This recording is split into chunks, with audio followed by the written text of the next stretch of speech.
બનાસકાંઠા જિલ્લાના વાવ તાલુકાના એક ગામમાં આવેલી હાઈસ્કૂલમાં જ્ઞાન સહાયક તરીકે ફરજ બજાવતા લંપટ શિક્ષકે શાળામાં અભ્યાસ કરતી વિદ્યાર્થીનીઓ સોશિયલ મીડિયા મારફતે હેરાન પરેશાન કરતો હતો। જેમાં જાણવા મળ્યા મુજબ આ શિક્ષક ફેક આઈડી બનાવી ઇન્સ્ટાગ્રામમાંથી શાળામાં અભ્યાસ કરતી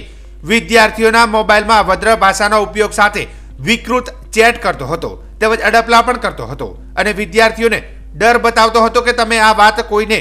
કહેશો તો હું ગળે ફાંસો ખાઈ મરી જઈશ અને તમારા નામ લખીશ। જેને લઈને વિદ્યાર્થીનીઓ ડરની મારી આ વાતને કોઈને કહેતી ન હતી। જો કે આખરે વિદ્યાર્થીની મારફતે સમગ્ર વાત શાળાના આચાર્ય અને ટ્રસ્ટીઓના ધ્યાને લાવતા આ શિક્ષક રાજીનામું આપી ફરાર થઈ ગયો હતો અને વાલીઓ અને ટ્રસ્ટીઓ આ મામલે વાવ પોલીસ મથકે પહોંચ્યા હતા અને શિક્ષકના વિરુદ્ધમાં ફરિયાદ આપતા વાવ પોલીસે ચૌધરી નાનજીભાઈ સવજીભાઈ તાલુકો થરાદના વિરુદ્ધમાં ભારતીય ન્યાય સંહિતા કલમ 75(2), 75(3), 78(2), 79 તથા પોસ્કો એક્ટ 12(15) કલમ હેઠળ ફરિયાદ નોંધી છે અને આ સમગ્ર મામલે વાવ પોલીસના જવાનો ચક્રો ગતિમાન કરી વધુ તપાસ હાથ ધરી છે। જો કે વાવ પંથકમાં અતિ વિશ્વાસે પોતાના કુમળા બાળકોને શાળાએ મોકલતા વાલીઓને આ બાબતની જાણ થતા શિક્ષકના વિરુદ્ધમાં ફિટકાર વરસાવ્યો હતો।